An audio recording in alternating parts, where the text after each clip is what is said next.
Did you hear about that sister who took Ovasitol and finally got her period after a year of not having one? Incredible. I see those kinds of messages on Instagram a lot. How does that even happen? Well, Ovasitol helps with healing insulin resistance, a common root issue that most PCOS sisters have. And by targeting insulin resistance, we're seeing sisters kick those crazy cravings, finally regulate their periods, ovulate, and improve their egg quality. Each packet of Ovasitol has a 40-to-1 ratio of myo-inositol and D-chiroinositol. This ratio is similar to the ratio that should be found in the body, but with women like me who have PCOS, this ratio is often imbalanced. So, taking Ovasitol can be super effective in treating insulin resistance, starting from the root of the issue. So awesome. It tastes like nothing, so just warn me when you put it in a cup so I don't drink it. You got it, boo. Check out the link in the description to get 15% off your order.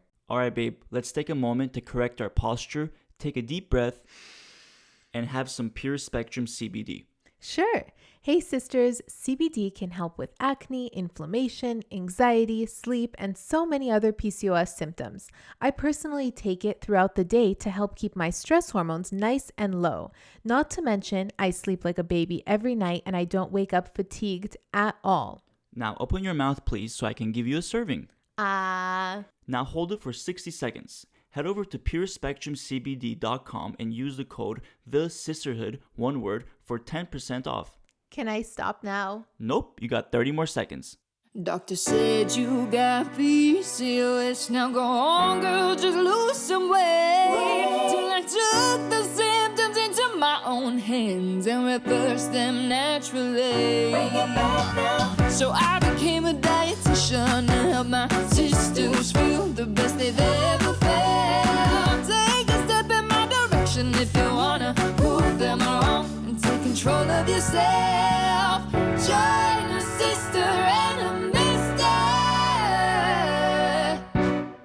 What are those intros that they say that's like really like exciting? And we're live from Newport Beach, California. From PCOS Weight Loss Studio, coming to your television now. And is- AirPods. And AirPods, Tallinn and Sirak. A sister and her mister. Well, sisters, we are in our new studio, aka our old bedroom. If you're watching on YouTube right now, check it out.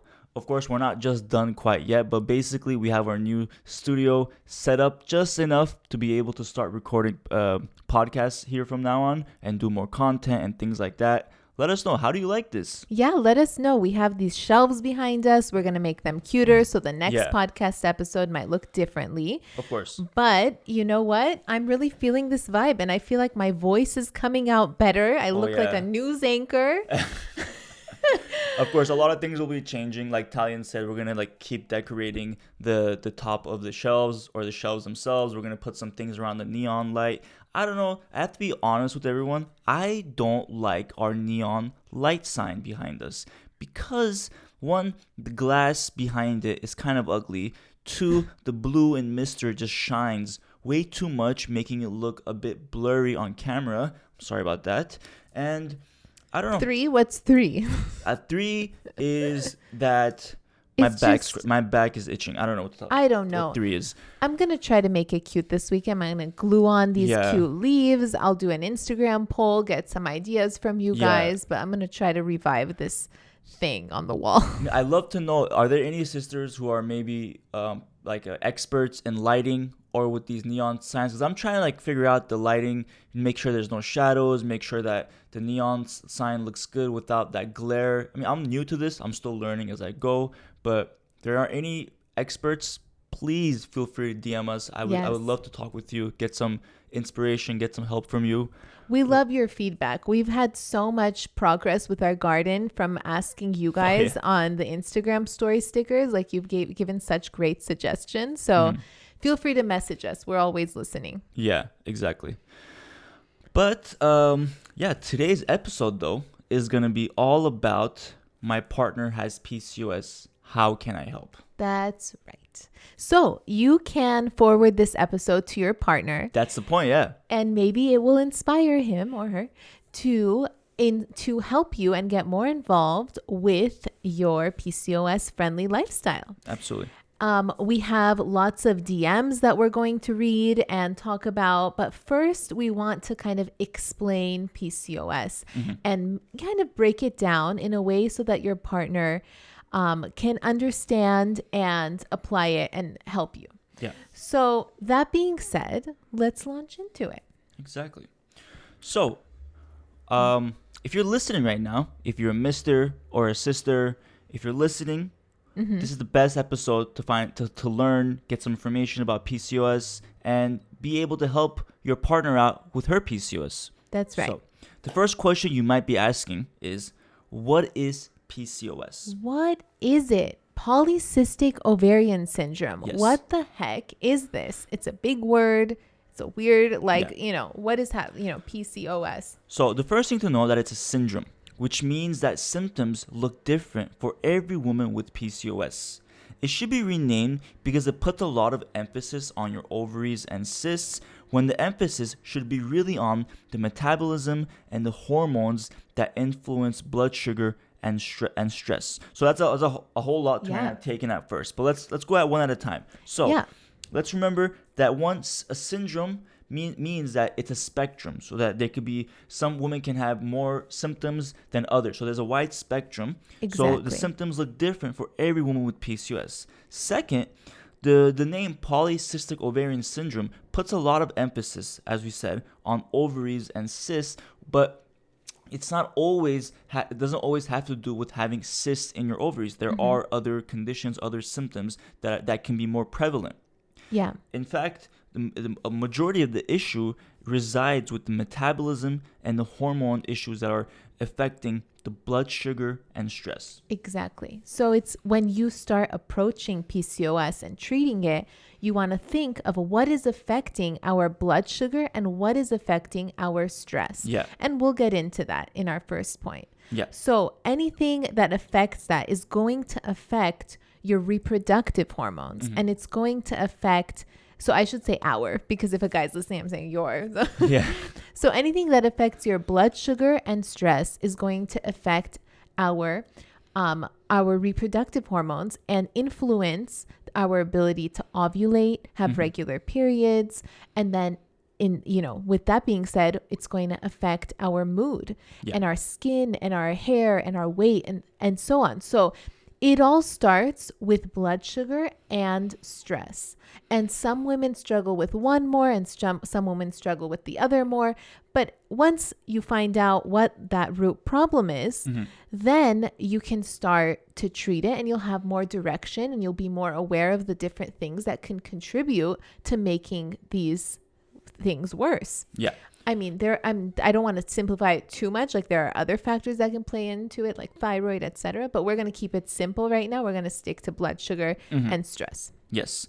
And just to remember too, this is a genetic predisposition, as well as the environment playing a huge factor on women who have PCOS who are diagnosed. So I'm sure you know this already, but it is not her fault. It's not. It's her hormones that are causing this issue. It's the metabolic symptoms that are causing this issue. So just remember too that it's not her fault, and it's a genetic predisposition, and the environment plays a huge factor in it. I like that you bring this up because oftentimes when someone's overweight, you want to blame them for like eating too much and this and that. Yeah. And you know what? With PCOS, it's so much more than that. It has to do with your genetic predisposition, like you said. So it has to do with that and how that influences that genes to show up. Yes. So what happens in your environment for those genes to show up? Not everybody has those genes of PCOS. So yeah. And just, I want to make one disclaimer. My voice. I should maybe mention this in the beginning of the podcast episode, but I talked about this on Instagram. I'll get over this in 2 minutes, but I talked about it on Instagram. I got Invisalign. Oh God, here we go. And I was already a mumbler to begin with. A mumbler. I'm sorry, but English is actually my third language that I learned. First was Armenian, Turkish, and then English. So it's my third language. So I'm already a mumbler as it is. And then I just got Invisalign last week because, I have some tooth issues, however you want to say it. And well, at first the Invisalign, it was a little difficult, but I totally like got over it, and I was a champ, and it was going great until yesterday. My dentist called me. He's like, "Oh, I forgot to give you, or the rubber bands came in. You need to put the rubber bands as well." I'm like, "Rubber bands?" So I go, and now there's a rubber band connecting the top to the bottom to make sure that my bottom chin doesn't protrude while I'm wearing the Invisalign. So this has made it a lot more difficult. I thought it was easy at first, but now I'm having so much trouble talking clearly because he said, like, don't open your mouth too wide or else it'll snap. And then the rubber bands, like, the friction against the side of my mouth. So, like, I'm salivating as I'm, like, talking. Oh, my God. And I'm just putting a disclaimer out there that if I mumble a bit more than usual these next couple of episodes, I'm just getting used to it. And a lot of people in the Instagram story stickers said that it gets better. It's just the beginning. Yeah, I'm sure, like, your mouth muscles, like, get used to it and things like that. So, just a disclaimer. I am sorry for the extra mumbling. But, yeah, let's continue. Let's continue. So, what is the first thing that you can do as her partner? Okay, so first things first, you want to understand what's turning on the genes in her lifestyle. So, what's affecting the blood sugar or the stress? Is it the food she's eating? Is it the way she's exercising? Is it her sleep? These can all tweak into a sustainable lifestyle that can help her manage her PCOS. Yeah. I mean, it's super interesting how even the smallest bit of lifestyle change can affect your blood sugar a little bit, which will affect your hormones a little bit. And that's all you need, you know? Yeah. So it's just major to think about these factors that are going to contribute to her blood sugar and to her stress. So let's see. So 80% of women with PCOS have insulin resistance.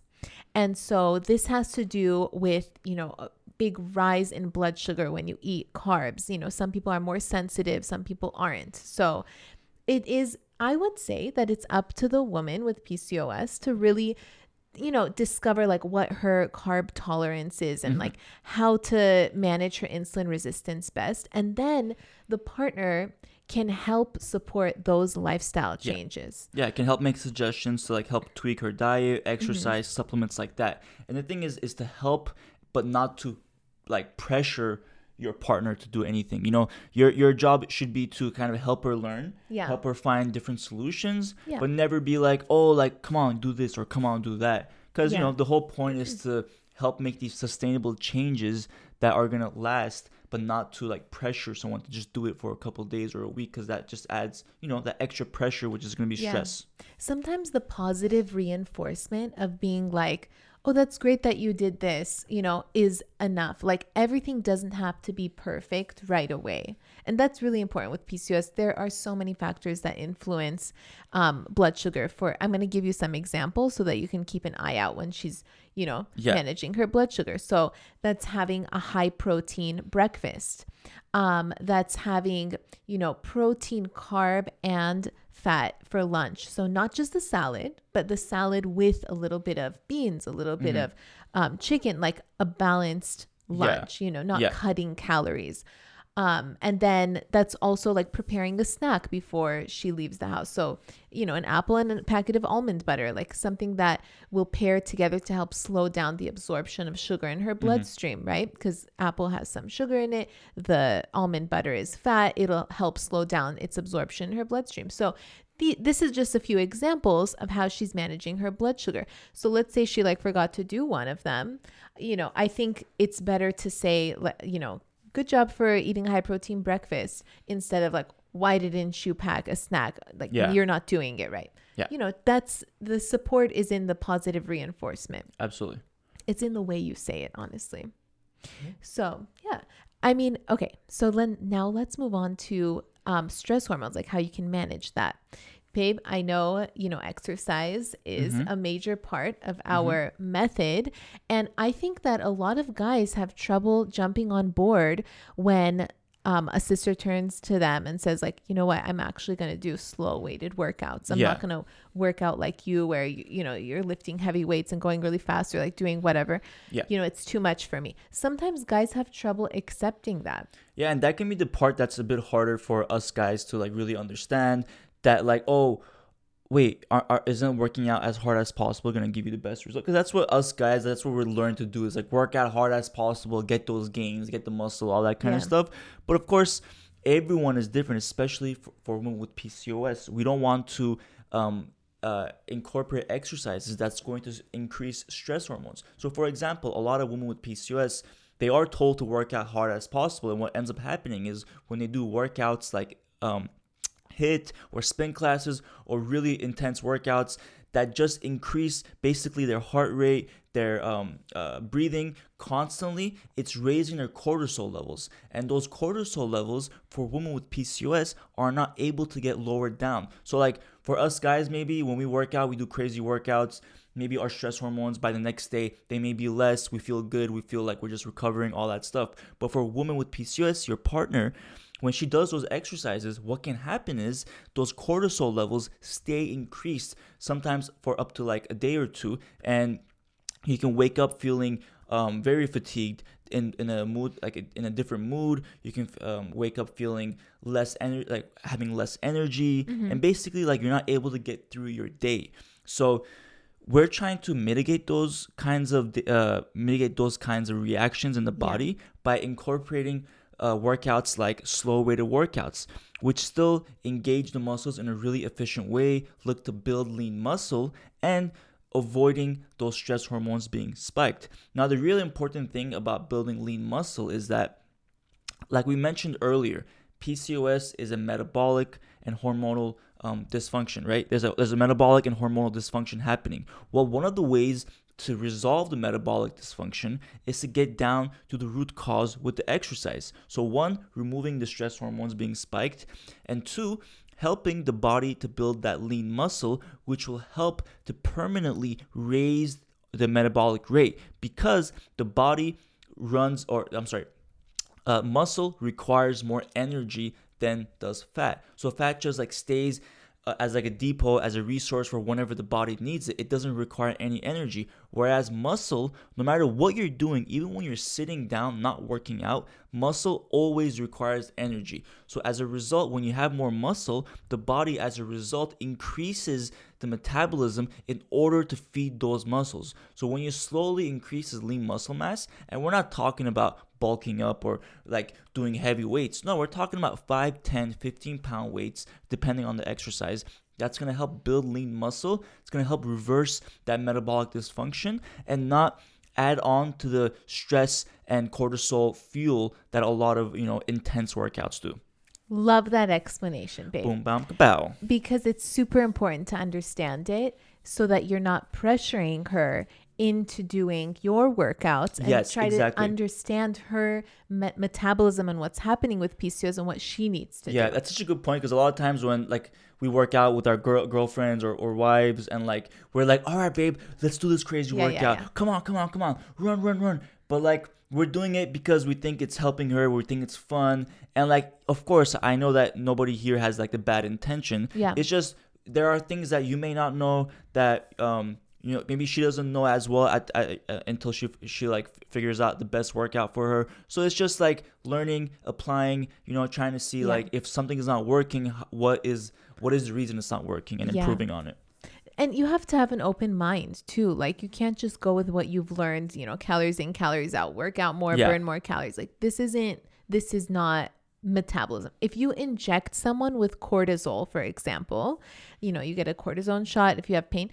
If you do that a lot, you can gain weight, because that is a hormone that will make you gain weight. So let's say you have a lifestyle that is making you pump a lot of cortisol all the time, because maybe, that's in your genes where you're susceptible to that. Then you're going to gain weight from that. So it doesn't have to do with calories. It has to do with your hormones more. So that being said, I just want to recap this because it's the super important, like core to everything, is to understand that it starts with blood sugar and stress hormone control.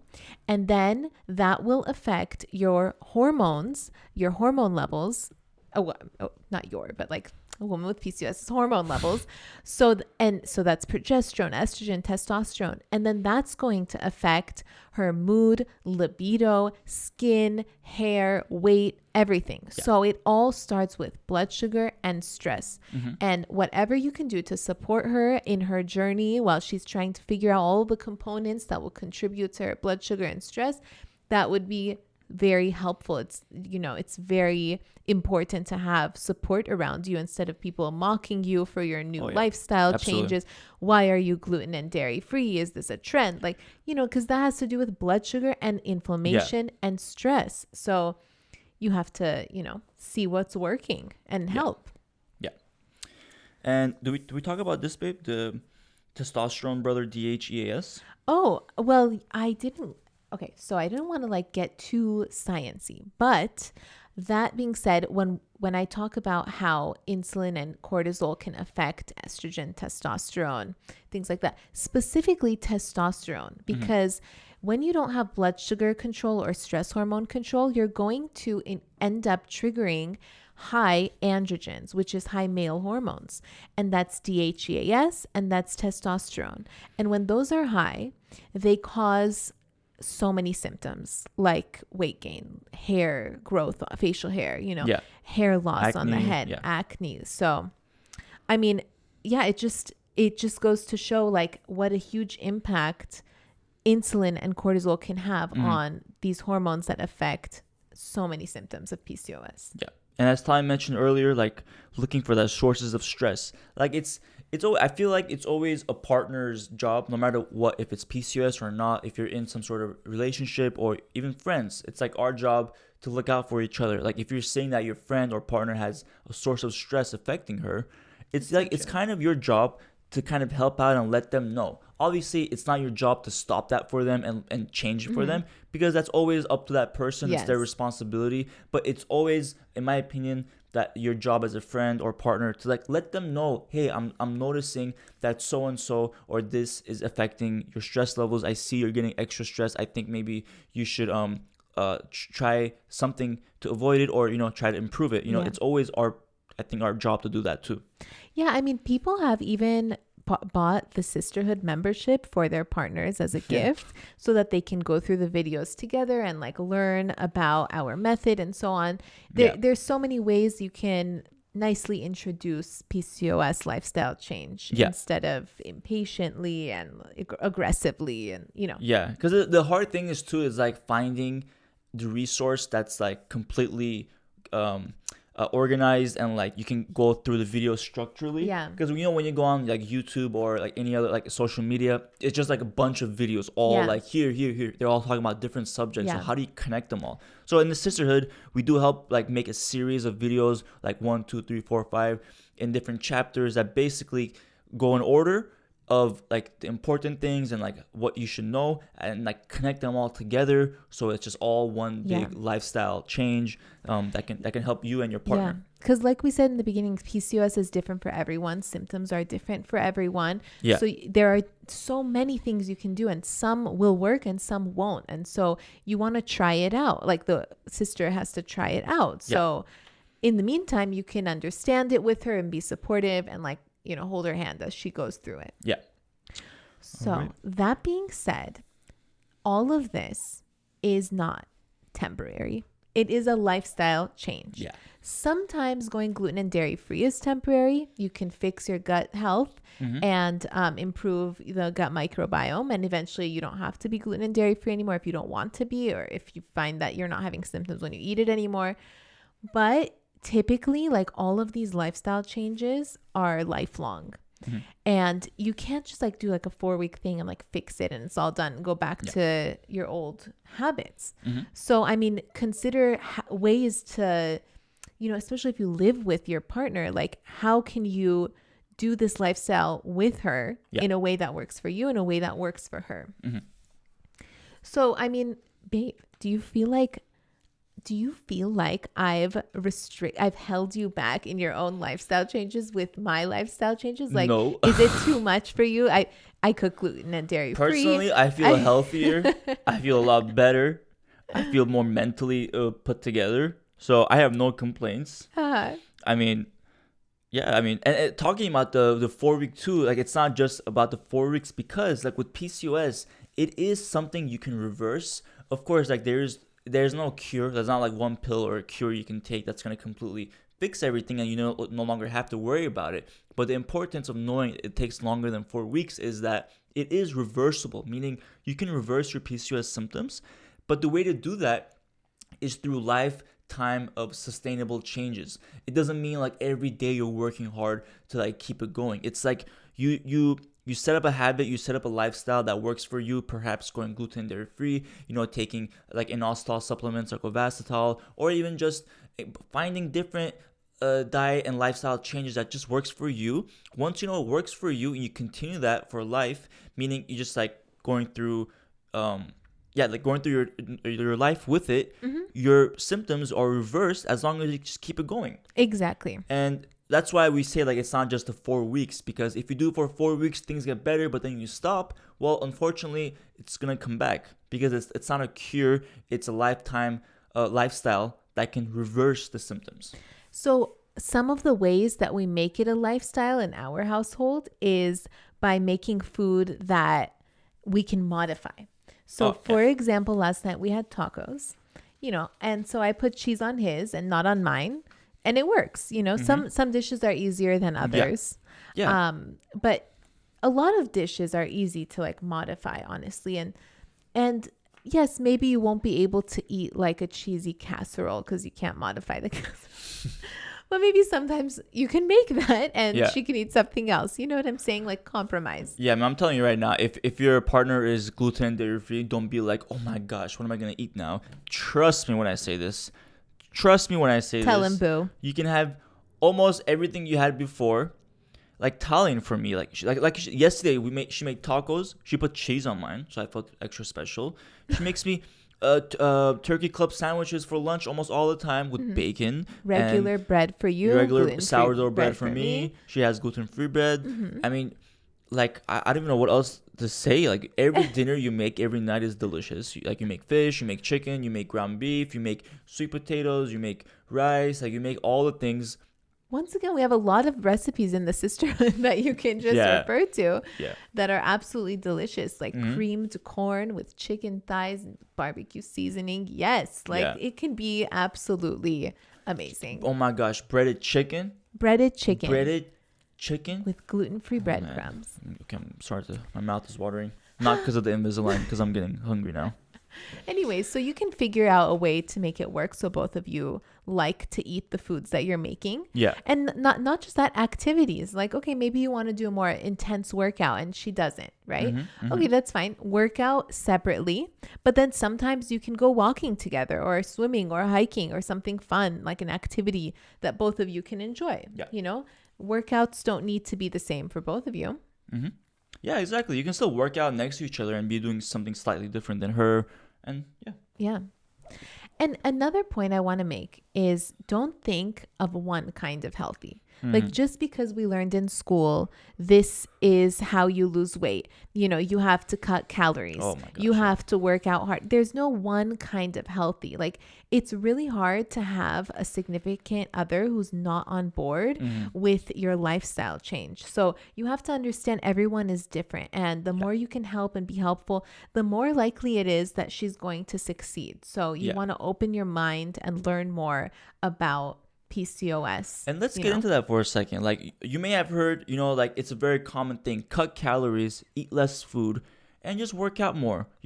Less comes in, more comes out kind of a thing, which is a very, very common misconception about one working out for weight loss as well as for women with PCOS. So like PCOS is very similar to like the famine what was that term that Dr. Felix Kirsch talks about? You mean circadian rhythm? No, I mean I'm talking about so PCOS is like our ancestors. They most likely had PCOS. However, for them it was more of an advantage because when they had PCOS, the increased testosterone, it helped them be stronger than perhaps like other women within their tribe, which was an advantage. It also helped them to not get pregnant in certain cases, because back then miscarriages were very common. Or as famine and warfare. Famine, warfare was very those common. High stress hormones would stop them from ovulating as much and having as many children as they would have. Exactly. And when they couldn't eat, it basically reduced their metabolism in order to protect our body. So what happens is, when you don't eat as much, your body realizes this and thinks that there's a famine, that there's not enough food. And the body's reaction is to, okay, let's reduce our metabolism so that we're saving resources, so that we're not losing weight, and we make sure that we survive. So if your partner does the same thing where she's cutting calories and her body's not getting enough resources, the same thing is going to happen. Her body will shut down the metabolism in order to save resources and try to go into survival mode. And again, it's very interesting when you think about, like we mentioned, our ancestors. For them, PCOS was an advantage in most cases. Like, they didn't want to have children all the time because there's famine, there's war, and then stress, not enough food, blood sugar dysregulation, things like this. Yes. So now, like when we have PCOS symptoms, it's a lot more extreme. Yeah. For, it shows up more significantly, and women struggle with infertility and like, all of these symptoms, because we have so many factors contributing to our stress, and like we're not in nature enough, and we're not meditating enough. Oftentimes we're not eating the type of healthy diet that is like plant-based that we should be eating, so we have all these processed foods, and it contributes to PCOS. Not just plant-based, but also like meat proteins and stuff like that. But of course, we should have more plants in our diet. Yeah, as well as chemicals in the atmosphere affecting our hormones. When that BPA gets stuck in our fat cells, it stays in our bodies, it contributes to weight gain. Like, all of these things like can affect our hormonal endocrine system. And it's a lot more significant now than it was before, when women would just make less babies because there's a famine or war. Now it's like a lot more extreme symptoms. Given so many stimulants to PCOS. So again, lifestyle, what's happening? What is she eating? And what's around her lifestyle that's influencing her stress and her blood sugar? Super important to think about. Yeah. And honestly, it's a lot harder for your partner when her significant other, her friend, is not on board, So the more you can help, the more you can be helpful, the more you help her learn, the more likely that she is to succeed. Because a lot of the symptoms with PCOS, like the acne, even like the hair loss or facial hair growth, even like the fertility issues, they're all reverses in like 99.9% of cases. So we just threw out that number. No, I mean, this is what. But it's true. Most of the situations you can reverse it. Yeah. So by helping, by getting on board, just making suggestions or just like learning with her, it's like she has an army behind her to help push her through. That's really the best way to look at it. It's like you have an army to tackle this beast that's called PCOS. That's right. And you know what? I just want to bring one more point before we read some of the DMs. Yeah. I got a message from someone who was talking about how like her husband wasn't helping with her fertility and, kept calling her infertile and just like making her feel less than for not being able to like bear a child. And, with PCOS, yes, you struggle to ovulate, you want to figure out what's really contributing to this. There's a lot of time that it takes to figure out what's happening, and when someone who, when you're not supportive of her, it makes it so much harder. And I just want to point out that when you have a kid eventually, and this is the type of attitude you come with in terms of teamwork in your relationship, having even when the kid is there, you're going to have problems. So like there needs to be some type of attitude adjustment for anyone out there who is not being supportive of the infertility journey or the fertility journey with PCOS, because it's not getting any easier once the child comes. So I'm telling you this right now. Okay. Oh, look at me for it. I thought I was a supportive one. Not you. I was just like, when I read that DM. You looked at me like. No, when I read that DM, I was like, who is this guy? Why don't you just have him call me? Yeah. Okay, let's read these stickers, huh? Yes, of course. Okay, Right. so we do an Instagram sticker in the stories, and we asked you, what's the hardest part of getting your partner supportive of the PCOS lifestyle? And the first response was from Exotic Travel. She says, trying to explain in detail the problems I experience and getting him to understand. Totally get you there, sister. That could be the difficult part, is like just getting them to understand, just to understand and learn the experiences that she's having. Sometimes the symptoms that are, so awful are more like vanity problems. So like acne, hair loss, things like this. People don't take it as seriously as they would other But in many types of cases, symptoms. they can be the most debilitating. Debilitating. I can't even blame the Invisalign because I've never been able to say that word. Debilitating. Anyway, what was the... I'm not talking anymore. It's Just continue. because, it could be so depressing. You don't want to go out because you have so much cystic acne. These, it needs to be supported so that she feels like, you're beyond what you look like at that moment. Yeah. Like you're just going through something. Like I've been there. I had horrible acne. I had facial hair, weight gain, all of it. And like my mom would even tell me, she's like, don't stop looking at yourself and look around you. There's so much happening. There's so much to see in the world. Like it's not all about you and what you look like and all of these things. Like move forward from that. And I think that's really important to say sometimes to your partner who might get caught up in all of the symptoms. Yeah. So, okay. And then Stephanie says, thinking gluten and dairy free is a popular trend I'm following. Yeah. That could be a common one. And honestly, the only way you might be able to convince that person is just showing them the science behind it. There are several books talking about gluten and dairy free for PCOS written by gynecologists like Dr. Phyllis Gersh, as well as other doctors. There's like PCOS SOS, 8 Steps to Reverse Your PCOS. All up here you can see behind us. There are several books talking about how gluten and dairy free can help with inflammation, can help with insulin resistance, can help with fertility, can help with so many of the symptoms that's causing we that are should give prevalent a for women brief with PCOS. synopsis about this gluten and dairy free. I mean, I just want to say, so gluten and dairy can, first of all, be very inflammatory. And the more inflammation you have, the more stress hormones you're going to pump. And the more stress hormones you're going to pump, the more that's going to affect your DHEA hormone, which is going to cause, hair growth, facial hair, acne, mood swings, the whole 9 yards, weight gain. So what I'm trying to say is inflammation is what we're trying to reduce with diet change. The more gluten, dairy, sugar that she eats, the more inflammation, the more blood sugar dysregulation that's going to happen, and that's going to affect her hormones at the end of the day. Unless she's not sensitive to gluten and dairy. So you would have to figure this out, right? You want to cut it out for 30 days, see how you feel, add it back in, do your symptoms get worse, and so on. You want to test it out. Yeah. So it's not a popular trend. It's more of a lifestyle change that can really, really benefit a lot of women with PCOS. All right. Next one is from Robin. He doesn't want to eat what I eat. Now with this one, just one thing too is, as for the woman with PCOS, I would say like don't always assume that your partner is gonna eat everything that you're gonna eat. You have to also give them the freedom to choose what to want to eat too. Like they don't have to go gluten and dairy free. They don't have to eat a certain way.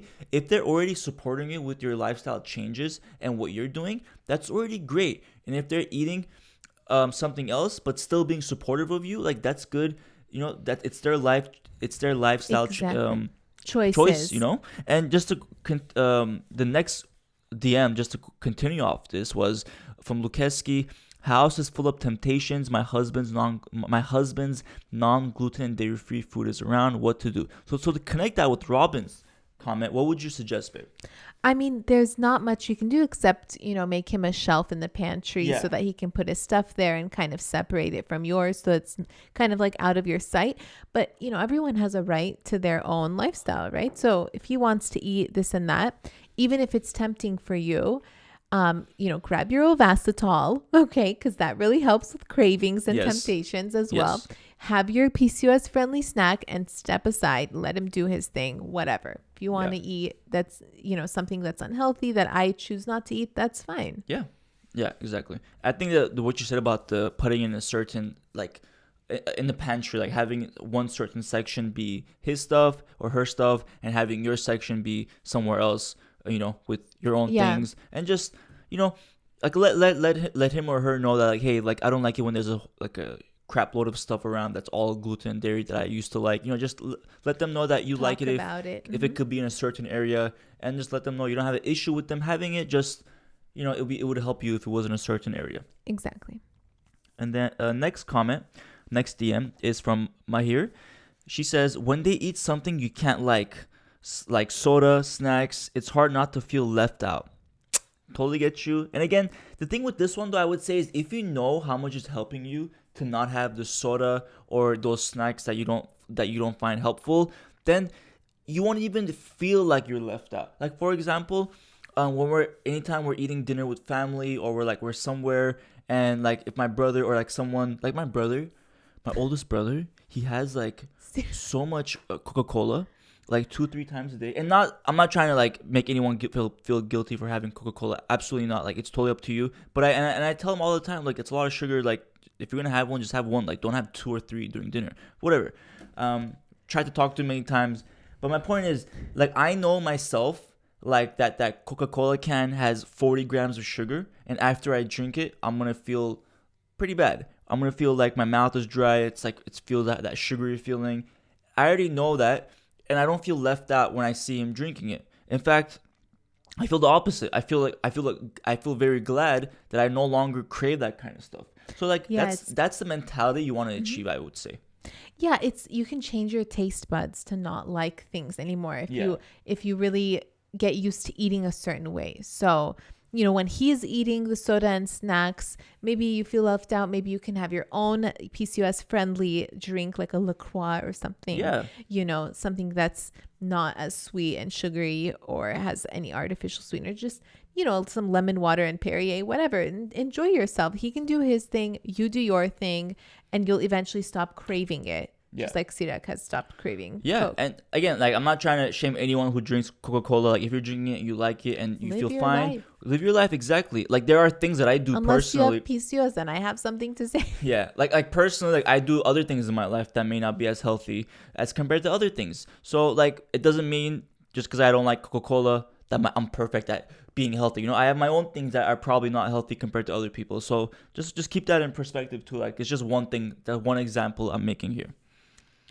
And I'm going to interrupt and say Beanfields chips, everyone, oh my gosh, is ruining our lives now. Not a sponsor, not an affiliate. Wish we were so we could get some free boxes. They sent us free boxes a couple of times, but that was it. No more. We haven't gotten any more. But Beanfield chips, no joke. At night, he takes out a we haven't bag. had them in a month, actually, We because stopped we buying cut it them. out. We're like, okay, this is too much chips we're having. Like, every time we grocery shopped, we were buying chips and like eating them at night, and finally we just stopped buying them all together. Yeah, that's the only way to stop this. And then we'll probably buy it this weekend because it's been like a month. But Beanfield chips is made out of beans instead of corn. So when you eat it, there's actually protein, there's fiber. It's a lot healthier compared to like I don't know, like Doritos or something. I don't even feel like eating it, and you take it out and it smells so good, and then I say no to myself, and some days I'm like, okay, I'm not gonna eat it. Some days I have one chip and it's so good that I just, now I'm having chips at 11 o'clock. Like, this is not my vibe. I feel you. But yeah, I mean, but of course, I'm not gonna stop it. Live your life. Yeah. I'll eat but of them. course, like, just because Beanfield is made out of beans, like, we're not saying just have all you want, but it's a lot healthier compared to like a corn chip. Great alternative. Great alternative, in my opinion. I mean, I love them. Again, not a sponsor, but I wish they were. Alrighty, next one is from Venus Tinker. She says, the diet. My husband still eats the stuff I can't eat. So yeah, as we mentioned earlier, once you're like sick of that stuff, or you're over it, and you like your new lifestyle change, you won't even think about it. You won't even care. And again, I think it would help to just talk to your husband, talk to your partner about it, let them know how you feel, so they can be less intrusive when they're eating those things. Yeah. Like maybe he can go outside and eat his chips. I'm joking. Hiba says, make him understand my moodiness. So with this, I would say, of course, like you want to be understanding, talk about it. But then there's a certain degree of like anxiety and moodiness where you should take it into your own hands and see a therapist and make sure that you're applying these lifestyle changes that will help you with your moodiness. And maybe he can help you apply those lifestyle changes like meditating together. And there's acupuncture, things that can help. You can't always depend on your partner to pick you up when you're down. Like you have to be able to pick yourself up too sometimes. So it's a two-way thing with that. Like I don't want to say that, you're the partner, fix the problem. No, like the woman with PCOS, you have to take care of yourself, and the partner should help you along the way and support that lifestyle. Yep. And then the work. I was reading the next one. Well, I also wanted to say that the moodiness, like explaining that's linked to a lot of times the insulin being in the hyperinsulinic state. Yes. As well as the stress. Oh, I think you just basically said everything. I don't know. Yes. I don't know why I repeated. I mean. All right. Megan says, well, I'm sorry. I got distracted for a moment. It's okay. There are like 3 screens around us, so sometimes I just get distracted. Megan says, the work and time it takes to see results. Yeah, that can be it can be the frustrating part for you, but another frustrating part is explaining that to your partner. So just letting them know that PCOS is a lifetime condition that can be reversed through sustainable changes for life. So that's not going to happen in 1 week or 2 weeks. Yeah. We're talking about a lifestyle. It's going to take a month, couple months. For a year. It took me a year. It took Tanya a year. Like even a month is too little in my opinion. Yeah. A month. I don't know. To get everything down perfectly? No. It takes like a year to figure everything out. Yeah. I mean, you can really buckle down for a month to see if it's going to help you. And then if it does, you continue. And of course, you're not perfect. And then maybe after a year of like trial and error in certain situations, eating out, accidentally having gluten, you'll learn. And then after a year, you'll be good at it. Yeah. Yes. Reb Dog says, won't learn about PCOS yet, is somehow confident it's an excuse to not try hard enough. Well, that person, I'm sure after listening to this episode is podcast. Embarrassed. Okay. Are you embarrassed? Just kidding. But I think after everything we talked about, I think that person should know now that there's nothing to do with not trying hard enough. Nothing to do with being lazy. Nothing to do with not working out hard enough. It's just figuring out what will work for her body. And if you could support her in this journey of figuring this out, that would be very helpful. Yes. Instead of calling it an excuse. Absolutely. And just think about all the moments that your partner has helped you. It's your turn to help her now. Okay. That's all I'm going to say. All right. And now let's go on to the last part of the podcast. Our favorite part is the wins of the week. So, fellow Mr. or sister, if you're listening, these are great examples of other sisters who have been able to reverse their symptoms and have been able to manage their PCOS. So just know that your partner can do this exact same thing, and you can help them do the same exact thing. So maybe they're already doing it. So yeah. Here we go. The first one is from the sisterhood. Gwendolyn, she says, usually I use my dry erase board to write down my goals for the morning for things I want to accomplish before I head out to work. This week is going to look different. Stage 1, here I come. Wow. And she drew out the download from stage 1. Yeah. She copied it onto her whiteboard. So basically in stage 1 of the sisterhood, our membership, you can download a lifestyle checklist.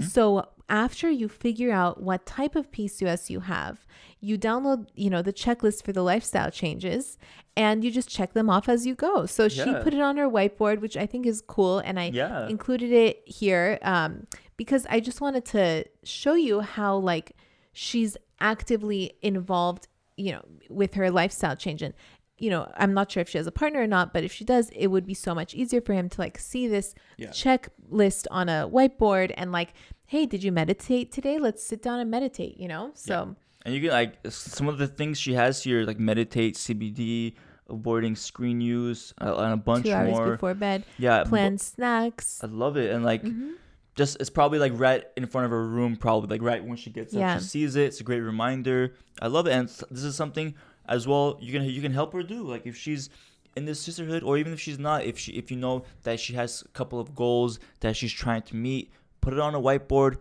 just to help her. Not to like remind her like, hey, you have to do this, but more like, oh babe, here's a checklist to help you kind of get through it when you need help with it, you know? Exactly. Alrighty, and the second one is from Alfie.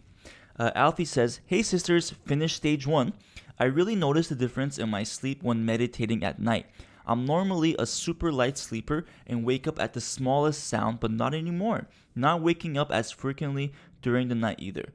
Meditating in the morning also cleared my head for the day, and have slowly noticed the differences in my energy and the amount of anxiety I am having. Telling we're meditating after this. Okay. She also says, also really enjoying the meal prep recipes.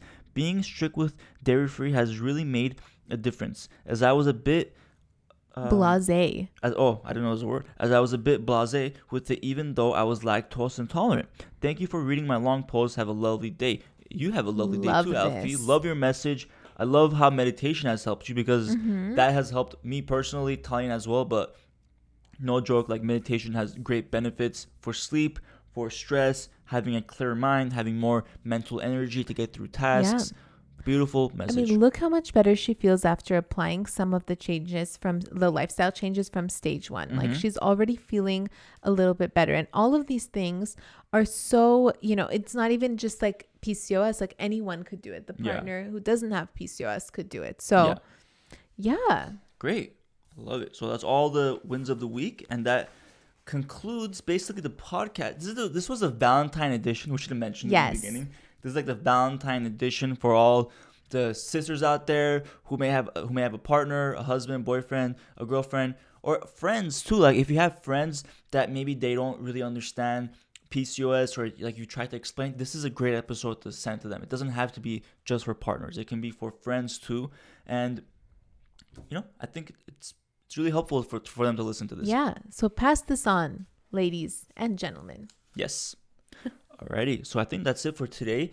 We'll see how this studio goes. Yes, next episode, you'll see how it's going, what's going on. Yeah. All right, everyone, thank you so much for listening. We'll be back next week with another episode. Talk to you soon. Bye. Bye.